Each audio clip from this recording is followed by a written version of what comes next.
All right, all right. Good afternoon. Good afternoon, everyone. Hello, hello, and welcome to the Relationship Series.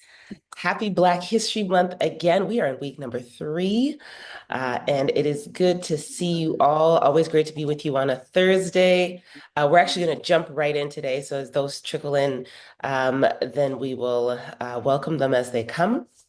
But welcome here to the Relationship Series. Thank you guys once again for joining us. Here at the Relationship Series, we have transformational conversations that help you to revolutionize your relationships. I am Genevieve. I am your friendly neighborhood sister girl with the sister lots, and I am a therapist. I'm a coach. I'm a speaker.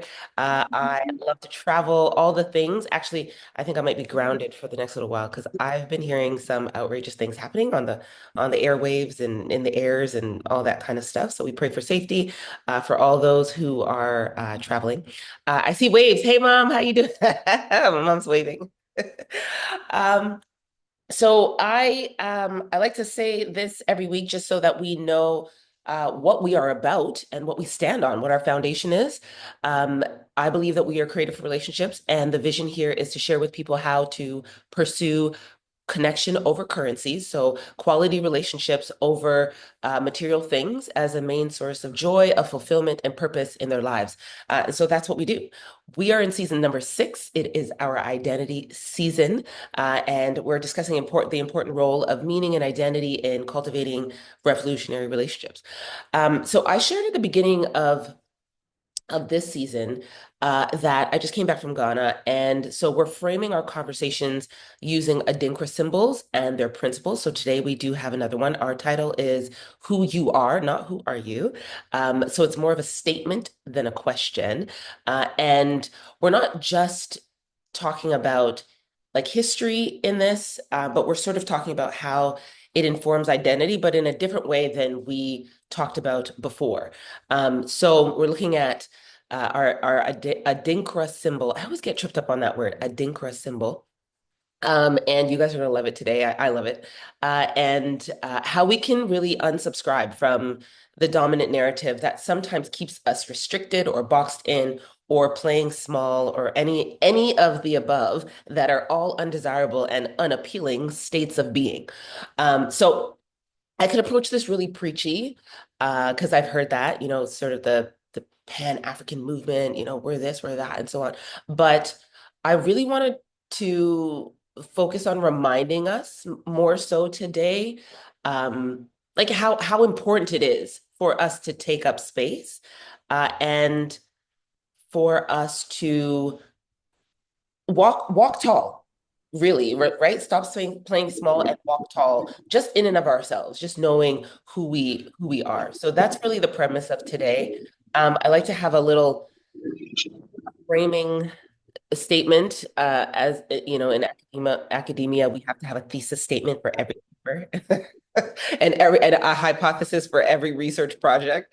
So I thought about doing that for us today, just to frame our conversation. So some of these statements, uh, Black history is history. And so I just want to affirm that and say it out loud. African history is world history. And I thought about this last statement. Should we have a non-Black history month? Because history is just history. And because everything comes out of we should have non. And I said, who do I have? I'm going to mute you guys just in case. All right. And I was thinking about this as in if African history is world history, and we over here in the West have a Black History Month, then the rest of the world should have a non-Black History Month. And I said non-Black, I not non-white. I know we say non-whites a lot, but I say I'm gonna start using non-Black because I think that's kind of a cool statement. Um, so before we get into heavy stuff, I just need some help. So maybe actually not help, maybe a little validation on my part. So I've Black History Month is kind of a time when we Black speakers, Black therapists, and all the Black whatever, we are asked to do extra. We're actually do extra work. And so I really just want to share, and I don't know if this is a vent, but Have you ever like walked into a space with like predominantly white folk and you just immediately feel like you need to adjust your existence because they're like, yeah, you need to conform to our space. Like I I feel it sometimes and I see the look sometimes where they're expecting a certain way, they are expecting me to look a certain way, to speak a certain way. Um, and they're just like, yeah, you don't really fit. We're gonna need for you, to fit. I don't know if you guys have ever felt that, but I've been doing some talks this month and I have felt it. And I just wanted to share that with you and just receive validation. And also, it's Black History Month. So, no, I am not speaking for free. No, you need to pay me double time and a half. That's what this is for me. Okay. I honestly, I had two different like experiences in the last couple of days. Like you want me to put in extra time, you want me to put in extra work, you want me to show up extra hard, and then not pay me because I'm Black and you guys need a Black representative to come and speak to your Black staff. I feel like the requirement and the expectation is too high. I do. I honestly do. And I really want us to stop doing this to each other because it's usually, unfortunately, the non or the Black organizations.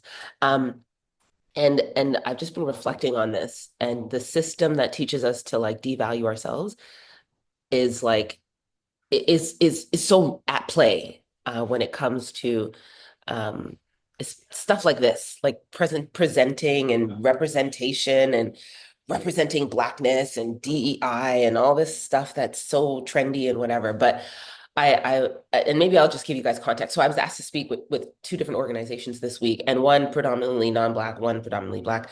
And the predominantly Black one was like, yeah, you just come and you give your time, and they want it, they need meetings and they need everything beforehand. They need the slide deck and they need the talking notes and they need to meet again and they need to make sure. Really? This is my time. Then the other one, the non-Black organization, was like, hey, can you, and both of them were like, you came highly recommended and we understand what you do and so on. And the non-Black organization was like, hey, so we're gonna need you at this time on this date. Can you just send us your invoice? We'll send you your fee and we'll see you there. And I was like, this is what I need in my life. Anyway, that's just me venting. Thank you guys for listening. I see some uh, comments in the chat. Hey, Chief, how you doing? Hey, from Belize, how you doing? Um, Belize, the Gerfina is actually the only culture that has a national holiday as well. Interesting. Yeah. Still connected to Africa. Black history, but the world tunes in more to Black History Month. Um, we will not be forgotten. Absolutely, Becky. And I am familiar with the Garifuna community, of course. And I guess, yeah, they wouldn't necessarily celebrate Black History Month in a place like Belize because everybody's Black, or it's a Black space. Um, but anyway, Black history is history. I want to reiterate some of these statements. African history is world history, and should we have non-Black History Month? Some questions and thoughts. Thank you again for listening to my venting. Agenda, we do this every week. We're looking at a definition, we're grounding ourselves, we're asking ourselves some SAQs, which are self-awareness questions, again, to do our own self-searching. That's how we grow. That's how we become aware of the things that we need to work on, the areas of our lives that we're dissatisfied with, and we want to pour into. Adinkra symbol, again, we're grounding our conversation in the Adinkra symbol and the principle. And then we're going to look at a little bit of history. I'm not a history teacher or a history buff or anything like that, but I think it would be very important. I think it's really enlightening. Okay, definitions. Uh, we've got history and destiny. Okay, so history looking back, destiny looking forward. We're moving in one direction. Time only moves forward. We get it. So all we have is now. We're in the here, but we're giving ourselves a full perspective, a broadened perspective, right? Using what we can take from the past and what we can learn from the past in our now in order to change and impact our future. Okay, so history is, of course, a record of past events, experiences, and decisions that shape our individuals, our cultures, and our civilizations. And then destiny is the future that unfolds based on our choices, beliefs, and actions as it pertains to what we've taken from the past. Okay, so we're looking at this full spectrum. This is like three. Highly successful, highly impactful, highly Okay. profitable. Who do I've got? I have on. Uh, Who's not muted? Let me see. Okay. I heard some feedback. Did somebody want to say something? Sorry. Again, I'm interruptible, guys. Please turn on your mics if you guys want to chat. If you have background noise and your mic's just on by accident, then I'll mute you. But feel free to jump in at any point in time. If something hits you, touches you, you want to share a story, I am super open. So you guys can do that. Did I hear somebody say something? No? Yes? No? Okay.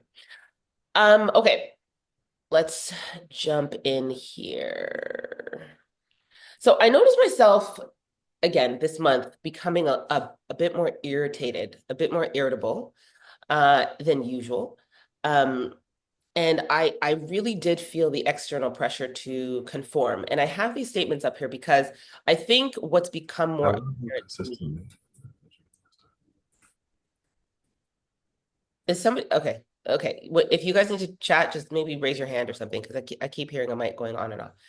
Um, I think what's become more apparent to me um, is how central this slavery narrative is to our existence in the West. And this whole like pressure to conform to the slavery story has been more evident in the conversations that I've been having. It's like, come teach us about you poor souls that have been traumatized and socially disadvantaged by this tragic historical event. And I'm like, okay, but no, but there's a bigger story here that we can talk about, right? And we can pull in different angles of the narrative and we can really use empowerment and blah. And they're like, oh no. I think we need that. We need to go back. And I'm like, but I talk about mental health, relationships, and empowerment. That's what I talk about. And they're like, but you can add, you can add in a little bit of that slavery story. And I feel like it's like Charlie Brown, wah, wah, wah, wah, wah. I'm like, really, guys? Like, I think what's happened here is like there's been this like push almost to centralize slavery. And I have this idea to like decentralize slavery as a point of focus for Black History Month specifically. And I know it's hard, obviously, because we're in the Western world and there's been this whole cutoff, this whole narrative and experience of colonization and so on. But I feel like it's such an interwoven part of like our existence and what makes up our identity here in the West that it breaks us into like two spaces. It's like before, but we don't have information about that, and then after, which is like our now, And I thought about it as I was just thinking. I was just going through my research, um, and even when I was looking at, okay, so what happened before slavery? Like, give me some history, some really cool tidbits about history before slavery, and everything that came up was like it was like yes, this was before, but then there was slavery. It's like this happened, but then there was slavery. And then in light of slavery, let's focus the lens on what happened. It's almost like we can't disconnect it. And not that we need to, because of course we're looking at traumatic events and things that have happened and we can't change the past. But I think inadvertently I found myself in this camp of people almost like working to restory using narrative therapy language. No, like like reauthor like a more accurate narrative. And I have obviously this cool little space to speak, and we all have access to the internet and whatever, but maybe like social media activism or something. But it happens to line up with what I'm doing. This idea of looking back, Sankofa, taking from the past, bringing it into our present, um, and then even thinking about like how we present like naturally. I don't even know how to say it. um and this might be a good intro to our SAQs, because I think about it as like when oh, did I stop? Uh-oh. Okay, sorry, did I cut out? I think I cut out for a second.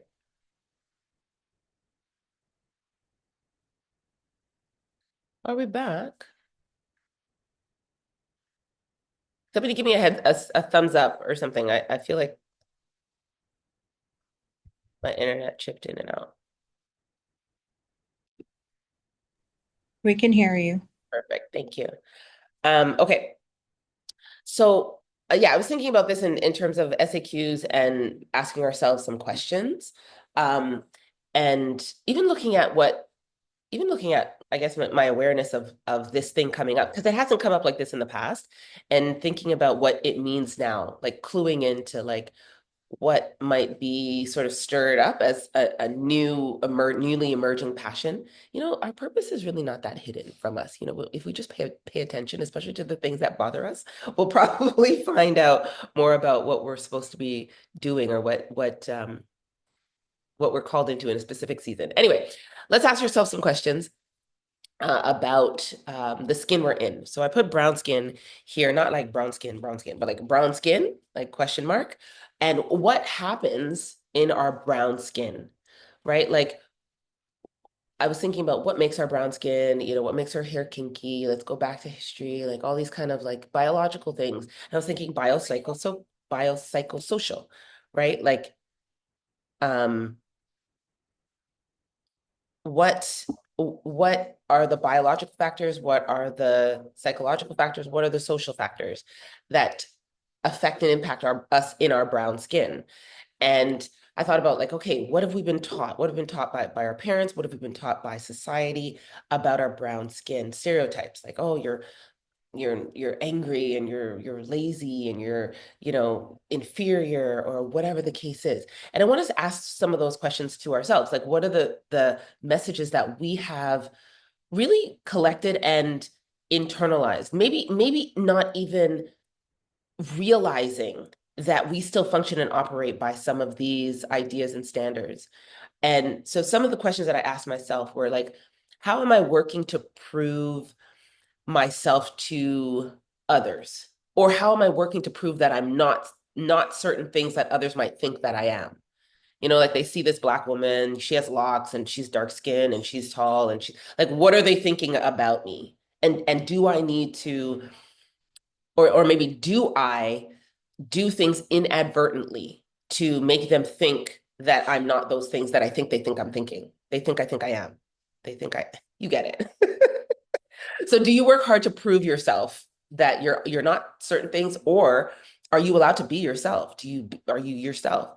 And I think I have to actually work harder to be myself now. And I do it intentionally, whereas I didn't really think about it before. I was just kind of, living and flowing, maybe in an automatic space, or a very learned space. Um, and so I think about that, and how Western culture has really influenced us and informed us, um, has has taught us to let go of or forget our value just as human beings, and then what we need, even what we need as human beings. I looked back at like culture and what things were important, like this sort of lifestyle of balance, where we are one and in tune with nature and with plants and with ancient traditions, ancient spirituality and gods and that kind of stuff. But how far we've come away from that. I'm like, man, like how have we been so informed to this like hustle grind culture? Like you don't rest, you have to be productive, you have to be doing this, you have like this wage earning capitalistic, go go go society. Whereas before it was like we didn't less like rush. We did what we needed to do on a daily basis, and there was balance, and there was collectivism, there was relationships, there was time for cooking and going to the well, and drawing the water and talking with the people there, and so on. So I'm just thinking like, how do I experience this like this brown skin thing in this Western world? And how is it informing who I am and what I do about who I think I am? I thought about when was the last time I was like proud to be like who I am. Um, And the other day, someone was saying, "Hey, Jen, I noticed, some things that you're doing, and I'm really proud of you, proud of what you're doing." And I was like, "Thank you for one." Um, but also, when was the last time I was proud of who I am and what I'm doing? Um, and I think sometimes I don't know, sometimes I find it difficult. I find it difficult to do that. Um, so anyway, it's really just for us to sort of think about um who we who we are, and what that means for us right now. So you guys can maybe think about that, ask yourself some questions, see what comes up for you. I don't know. But I know we live in a world that often tells us that we are less than, and the messaging is like so powerful, so potent.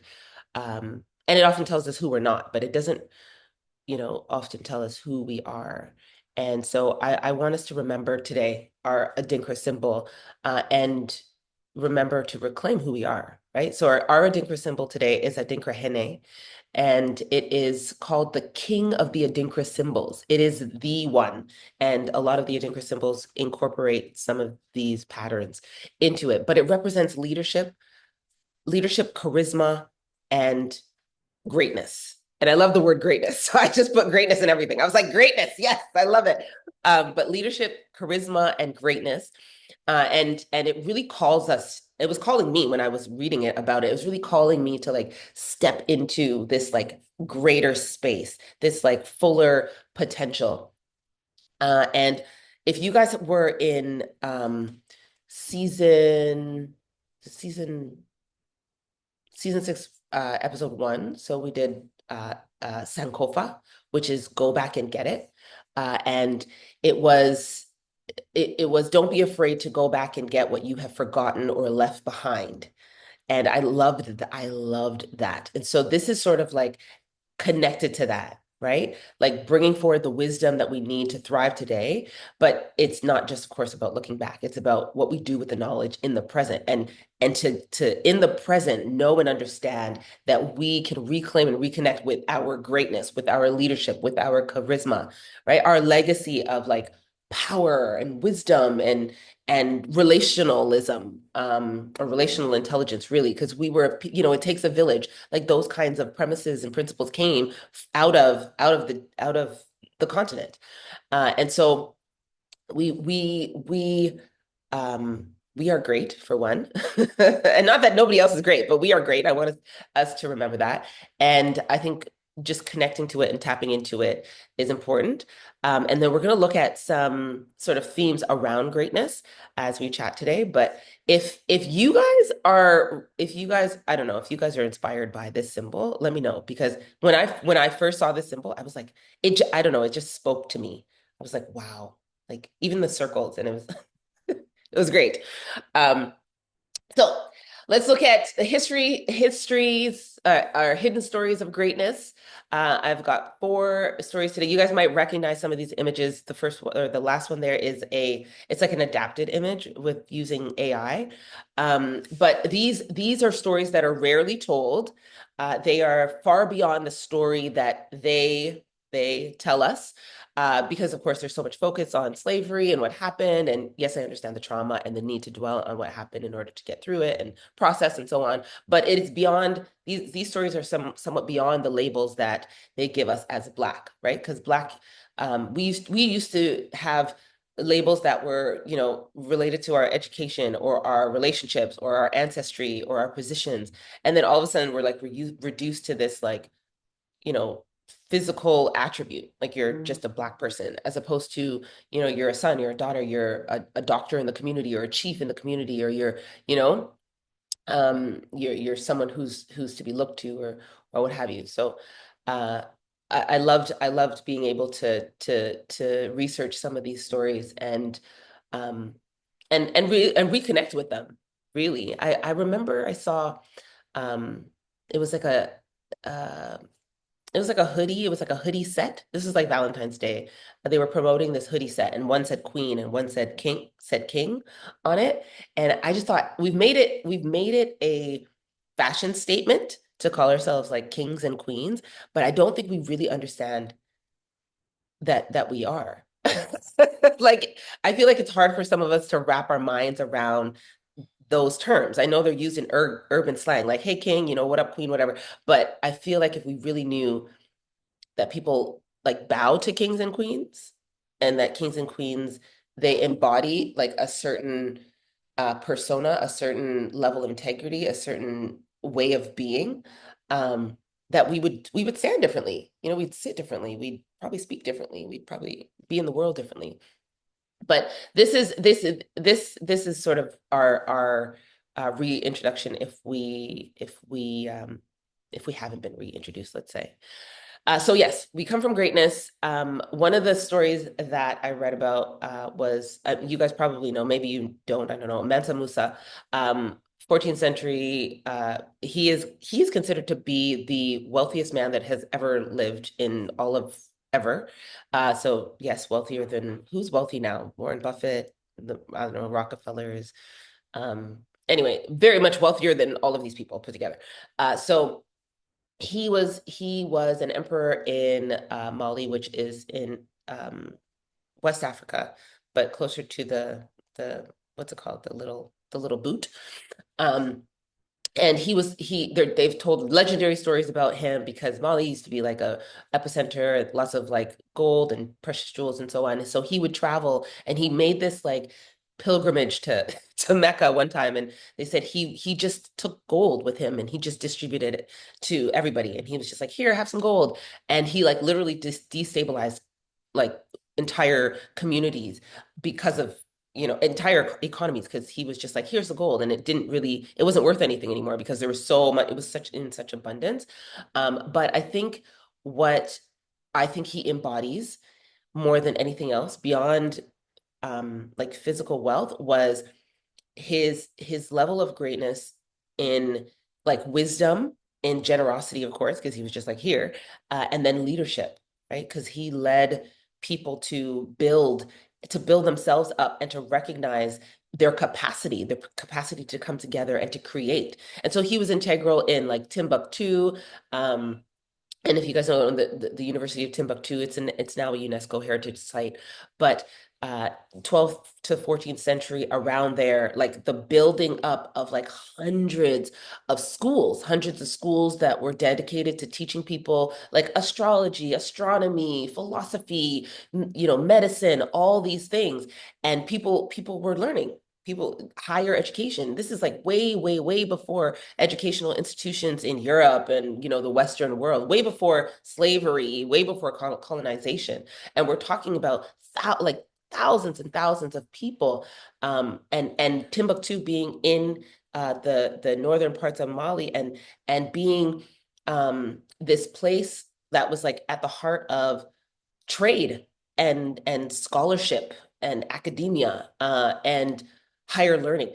And out of that space coming so much that people now today use as a foundation for, and we're talking about in the West, now use as a foundation for, their own models of economies and trades and things like that. And this is like way back when, we're talking like centuries ago, right? And so he represents, and many others that came after him, right? I'm just focusing, on him and Timbuktu because that's what came up. But many others after him came, and we're talking, literature, theology, like all these ideas that we now use and have access to as normal, and we now use as sort of common thought.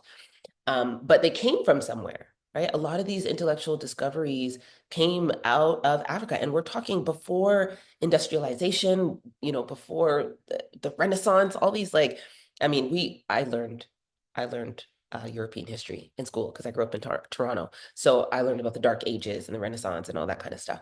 I didn't learn about this when I was in school. But this happened before, right? And so I want us to really connect with the idea that a lot of what we know, what we are taught, is built on the backs of the foundations of the discoveries of the inventions of our forefathers, of our ancestors, of the people whose blood now runs through our veins, right? And to really resonate with that, to think about it, to think about like, oh man, like what does that really say? What does that really mean? Right? I mean, Africans were studying the stars before. Who did they like? Galileo, like who?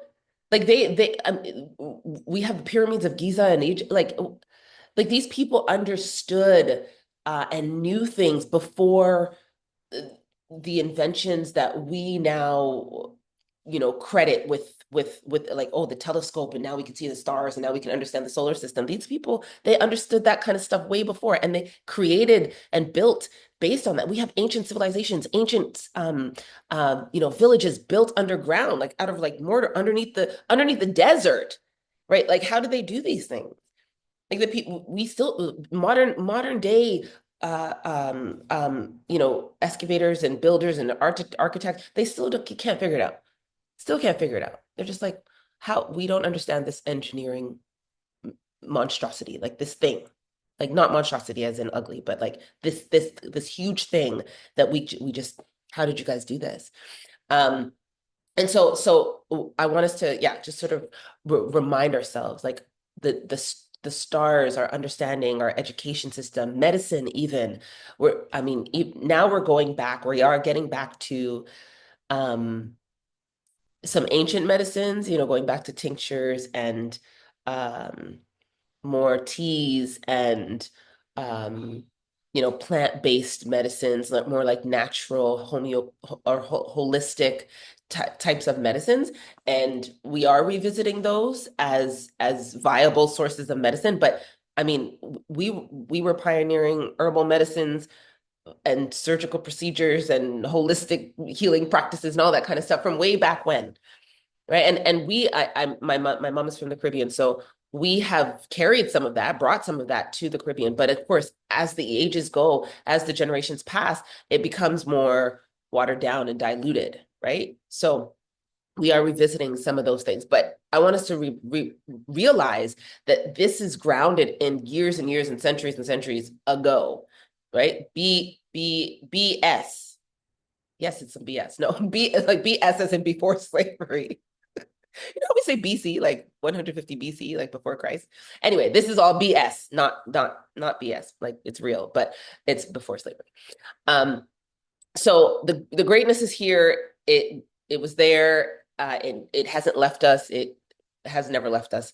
And it just got buried under oppression and trauma and a whole lot of other stuff that we had to work through over the years. But I really want us to reconnect with these ideas and to internally stir up like joy and empowerment and a sense of like pride of being in the world. Not like we're better than anybody and you guys need to, no, but just a sense of like we're here and we've been here and we've contributed in such powerful ways.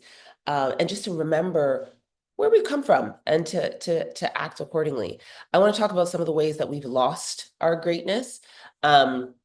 These are three fundamental ways that I think we have adopted. We've been fed some foolish ideas over the years and um, about what it means to be great, and we have veered very, very far away from what originally makes us great as individuals, right? Somewhere along the way, I think we were convinced that greatness is related to these three things. And I'm sure there's more. I'm highlighting these three things as things that I've been affected by. Let me maybe personalize it a little bit, but not just me. And so I've journeyed with others and seen and witnessed and heard from others their stories as well, where these things in particular have really impacted and affected their ability to see themselves as great. Um, and so I have, what do I have? Work, approval, money. So money's one of them. Um, and this directly impacts like what we talk about here. So pursuing connection over currency means like we're not chasing money, we're chasing fulfillment and relationship and connection with other people, with other human beings.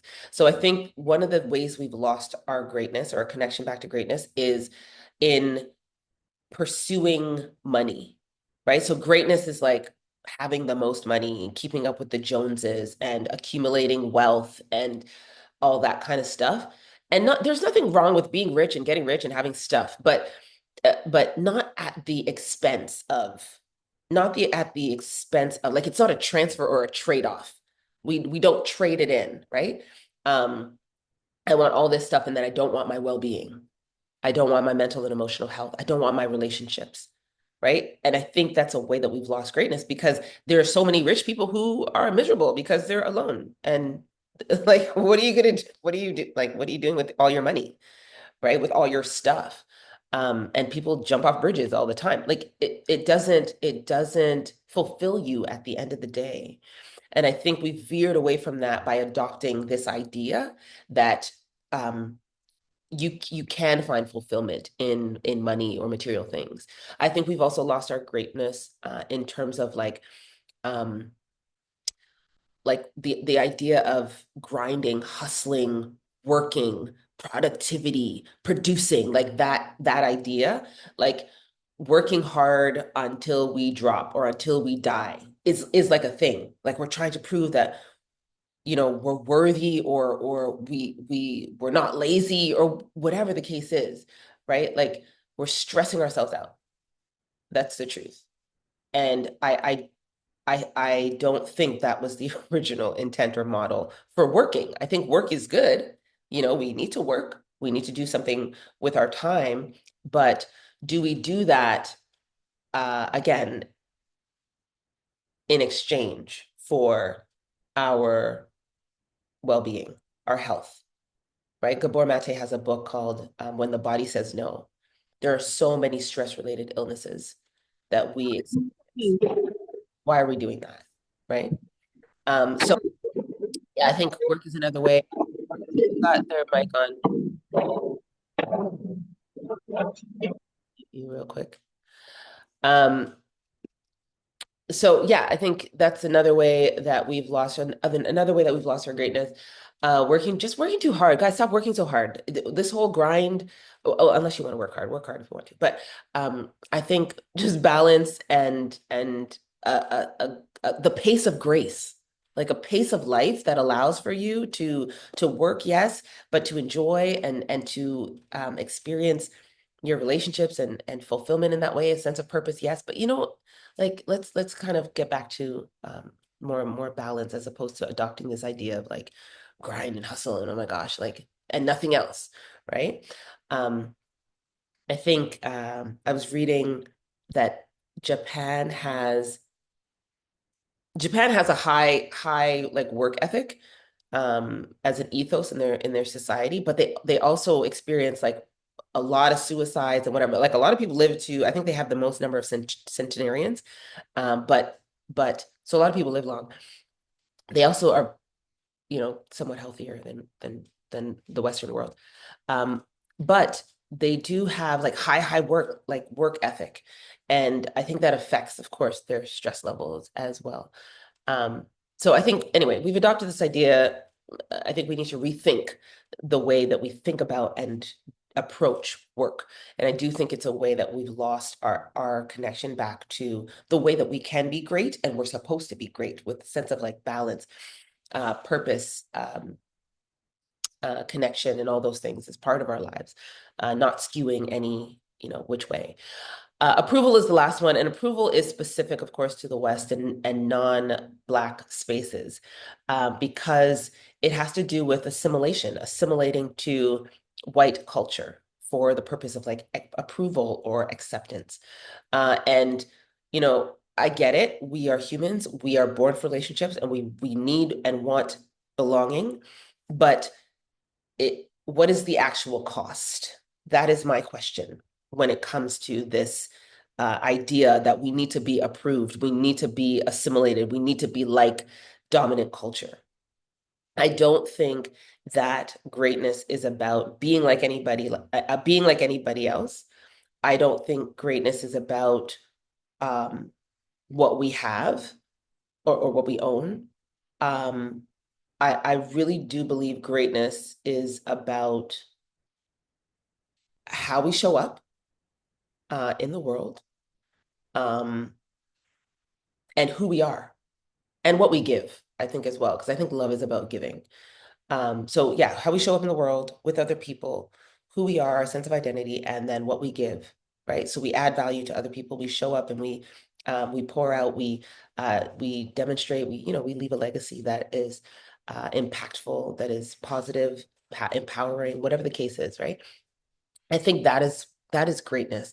at the end of the day. Like this whole like machine, the Matrix is one of my favorite movies of all time, but this whole Matrix idea that we're part of this, machine and we have to, come in and grind and just like I don't, yeah, I think we're more than that.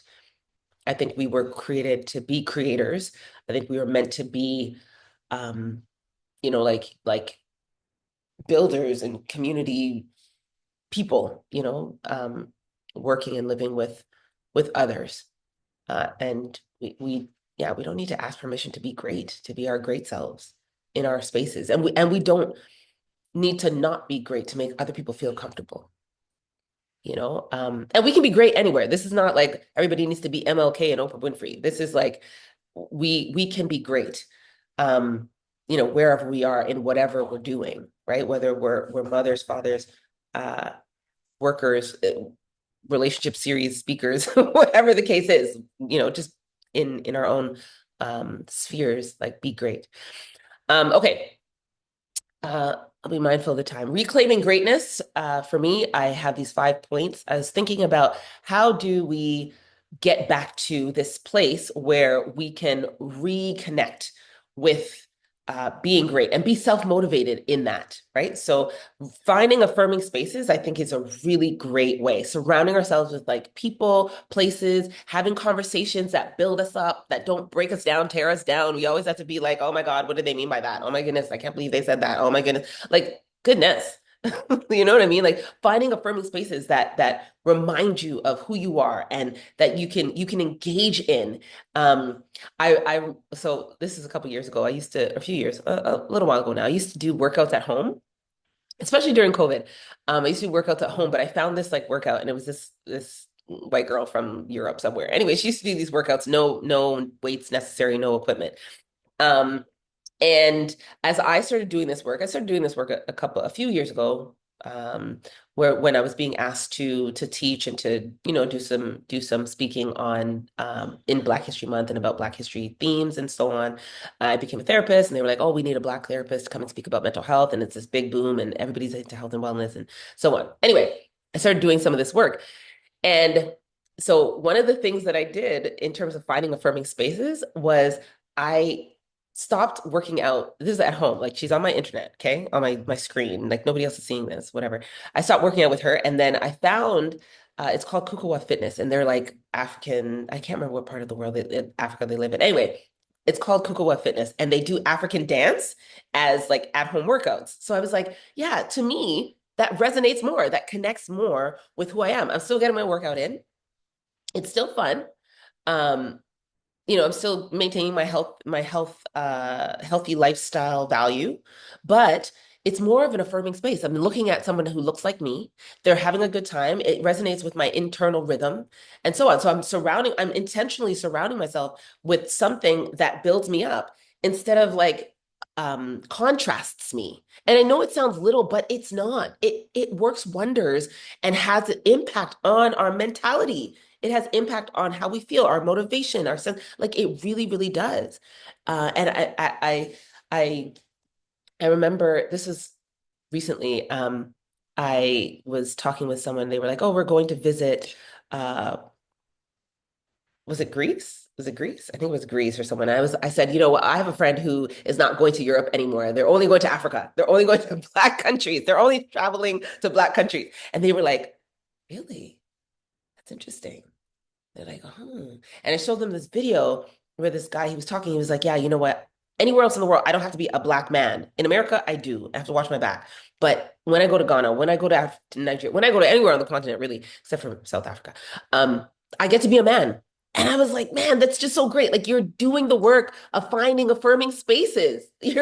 Right. And so anyway, we can do that for ourselves and really looking into um um intentionally reclaiming greatness. Chat, I did the same thing, African dance workouts during COVID. Thankfully, there's no footage of me doing these workouts available anywhere. Samuel, is there no work? There's no footage. You should have taken some videos and posted it. That'd have been fun. Um, Chetty's in the house. Chetty, I didn't even know you were here. So Chetty, yes, visiting, finding affirming spaces, visiting places where you get to just be, right? I love that. So finding affirming spaces is a thing. Um, Number two, unlearning survival mode. So of course, when we go through trauma, we go through difficult experiences in life. Let me be mindful of the time. Yeah, that can put us into survival mode, right? And so we just need the bare minimum. We need to figure out how to survive, and how to pay the bills, right? Like, what do we do? Just bills paying, gotta work, gotta pay, and I think unlearning survival mode, meaning imagining for ourselves a life where we do have what we need, that is enough. And then adding to that, the things that bring us joy, that bring us laughter. That doesn't have to be, I mean, we don't have to go to Disney World and spend $700 on a ticket.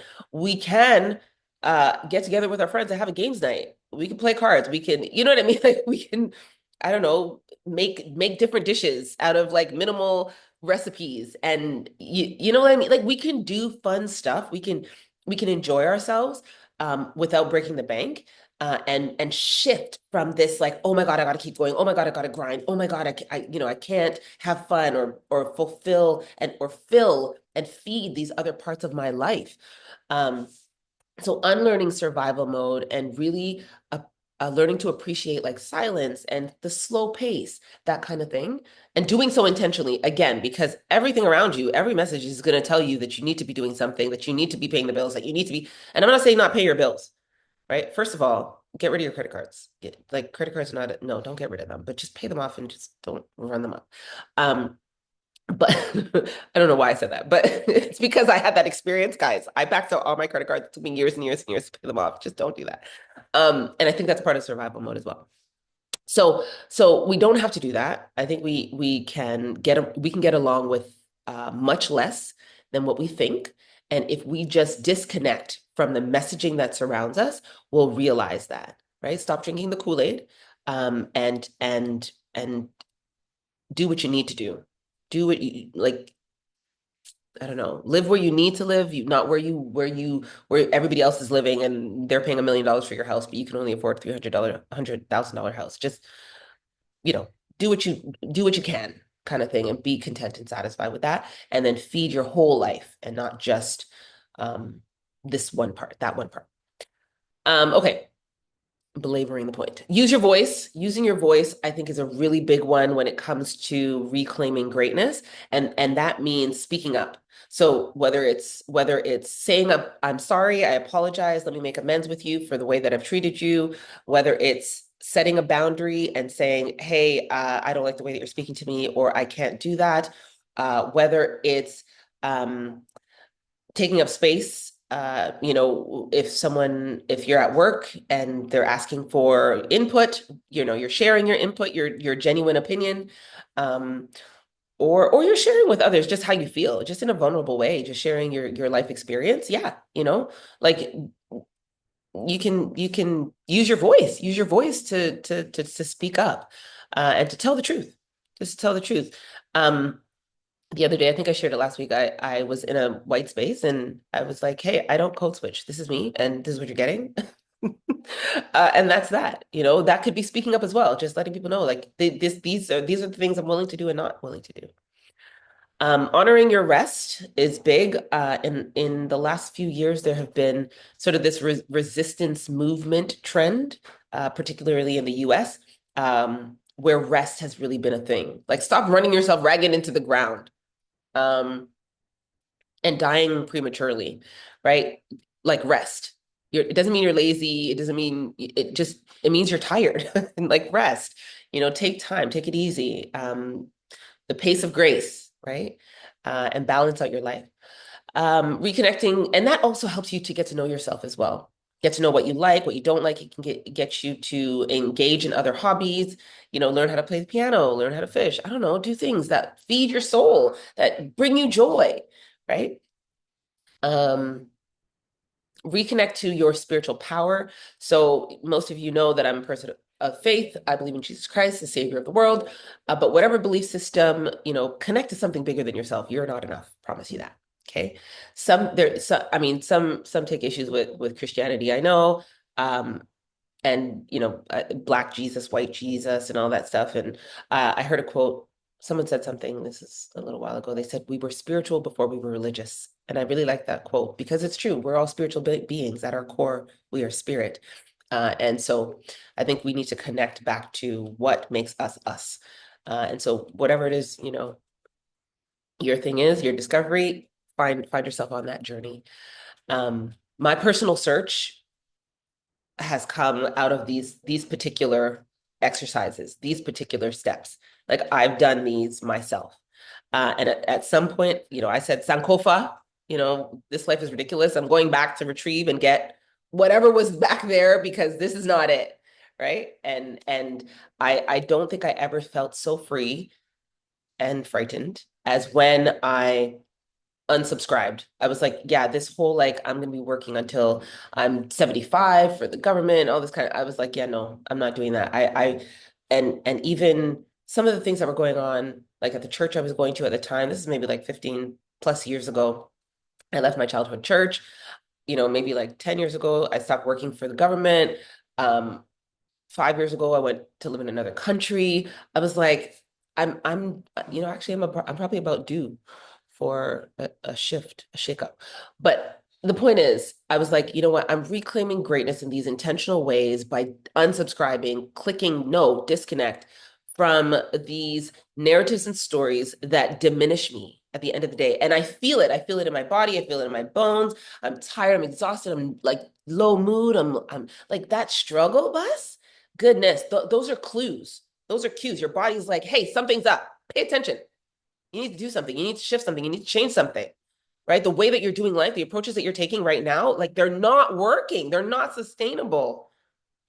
And so every time I make a decision to follow my purpose, sometimes it's scary, like I'm nearly in a panic attack, but I know that it's worked out. It has worked out. It's worked out for many more before me, and it'll work out for many more after me, and it'll work out for you, right? At the end of the day, I know God's got me, right? My faith tells me that God's got me. And yeah, I would just encourage you guys to think about the ways in which that you can reclaim greatness for yourselves. Okay, let me move along. All right. Not many people follow their purpose. Yes, you're actually right, Jenny. It's true. And I think that we do ourselves a disservice when we don't, right? I don't think that's greatness. I think greatness is following our purpose and doing so regardless, doing so in spite of the people telling you not to, in spite of the people expecting you to do what they want you to do, in spite of the fear, in spite all of that. Follow what you know you came to earth to do, right? They say um the most valuable place or whatever is in the graveyard because it's filled with like unwritten books and all the things that people didn't invent and all the things that people didn't feel like they should do because people told them they shouldn't. Stop. Be great. Okay. A relationship series discussion wouldn't be complete without direct reference to relationships. So I thought, let's talk about relationship greatness. How to build our relationship that and reflect greatness. I think this one might hurt a little because for me, you guys know a little bit about my journey. But I think if we are going to be great, that our relationships should reflect that as well. That's just what I think. And it doesn't mean we are for everybody and everybody's for us, but I think it does mean that we can stop some things. I think we can stop and start some things, actually. I think we can stop like just begging for crumbs, like begging people to like see our worth and begging people like see our own worth and just be in it, walk in it, right? Stop begging people to like, I don't know, be in, I just stop. I think we can I think we can do better for ourselves, right? We don't need to entertain relationships that are harmful, that are draining, that are violent. We don't. We absolutely. I don't. I personally don't think that's great. I think that's absolutely antithesis to what we're talking about in terms of creating revolutionary relationships. I think we can stop giving access to people that continuously hurt us, or that continuously just want to take from us, and never want to pour back into us. Like, no, I think if we have to diminish ourselves or play small or shrink or contort and distort ourselves in all these ways in order to fit for somebody else, like we don't fit. It's not a fit. One of the things, especially in therapy, that I tell clients, I have hundreds of consultation calls, and I'm like, guys, if it doesn't fit for you, if you don't like my voice, if you don't like my tone, if you don't like the way that I come at you, it's not a fit. Let's not force the fit, okay?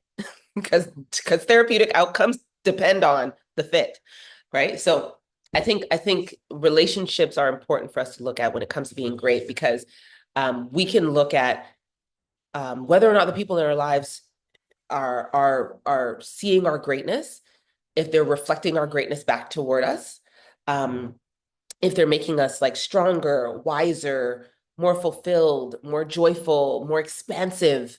Um, are we letting the relationships in our lives pour into us and we pour into them? Like, is there like a mutual sort of, flow? Um, like all of that stuff, I think rewards us with great relationships. And I think if we put our minds in that space that we want to have great relationships, revolutionary relationships, that we will set our standards higher. We'll set our standards higher. We'll set our standards for Adinkrahene, right? Greatness in our relationships. And I think we can do that for every relationship in our lives, to be a reflection of that symbol. Oh, questions. We can ask relationship questions. So making our relationships great again can come from these questions. So do the people in your life see your greatness and reflect it? Oh, there you go. I was just thinking that. I went through this already. Oh, cool. I wrote them down. Nice. Are your relationships making you stronger? What do you want to start making standard in your relationships? Yeah, what kind of behavior? What are you no longer willing to tolerate in your relationships? Oh my goodness, yes. Those are great questions to ask, right? And then how can you surround yourself with more people who see your greatness? Great questions to ask for cultivating great relationships, guys. Okay, books. It was actually hard to find books on our history, or history told in our words, because I know that a lot of our history was like oral tradition, passed down through oral tradition. So a lot of things were not necessarily documented, although some things were, and they were taken and stolen. So I'm kind of weary of anything that comes out of the Western world, because it's skewed in terms of its perspective and narrative and so on. But there are a few sources here that you guys can look into. Ancient Africa, Global History is one. Miseducation of the Negro is another one. And Miseducation of Lauryn Hill, if you guys have never heard the album, it's a really good one. African History for Kids is a good one. And it's not just for kids. Um, Rest is Resistance. Sorry, I haven't actually read that book, so I don't know, but I read the like the caption and it sounds really good. And then Attached, one of my favorite relationship books, talks about attachment theory. You guys read, read. It will change your life. And then if you can, travel, read and travel. Those are things that will get you out of the same story. And I know we have access to the internet, but anybody can put whatever they want on the internet. And so reading and travel can help you access people who will show you their stories. And I mean, even now AI is kind of weird because you never really know what's real. But if you want, we can connect you to the Gold Pill group and Chedwick Creighton. You guys want to travel, you guys can go to the continent and maybe to even Timbuktu and see, the World Heritage Site built in the 12th, 13th, 14th, 15th century or whatever, this huge, amazing feat of architecture and engineering. So you guys read, travel, do the research, go back, Sankofa, go and pull from what was in the past so that you can use it in your present in order to change your destiny and to your future. And be great. Greatness is your birthright, guys. Be great. Don't sell yourself short. Don't sell out for the soup. Don't sell your birthright for the soup, okay? Don't sell yourself out. Be great. We're not here to just exist. We are here to thrive and to take up space. And it's not something that we have to ask permission to do. It's not something that we have to pay for or earn. We just get to do it. It's something that we have to sankofa, right? We need to just reclaim it. We're the descendants of kings and queens, of great men and women, of great thinkers, of scholars and warriors, and all of that stuff. And we, there's we have that inside of us. We're visionaries, we're healers, we're creators. So we can walk like it, we can talk like it, we can love like it, we can live like it, we can do relationships like it, we can eat like it, we can do all the things like it, right? So go out, be great, embody that greatness, find community that affirms you, right? The relationships are important. Invest in your emotional, spiritual, relational health, invest in it, right? Pour into it, take time, do it. And talk to yourself. Just speak to yourself daily. Tell yourself you're great and you're here. You can take up the space. You have a right to be here. You deserve to be here, and you're gonna be here all the way. So yeah, I think if we this is about who you are. So I think if you knew and I knew who you are, that we wouldn't entertain the nonsense that we do. No, I think we would just be great. I think we would show up in the world much differently. So I encourage you, I charge you, I invite you, I challenge you to embody greatness and to go out there and do that in the world. Thank you guys again so much for being present. Rhonda, see you later. Jojo, see you later. And have a greatness kind of year. Happy Black History Month once again. Next week, guys, sorry, I forgot. We are going to do our season finale of the relationship series. I know already. It's so sad because it's a short one this year, or this for season 6. But we'll be back with a spring fling ting for you. So stay tuned for that. April is coming. But we're going to take off for the month to prepare something extra special for you that you do not want to miss. And if you want to know about it, join us next week for the season finale. I'll see you there. All right. Have a good rest of the day, guys.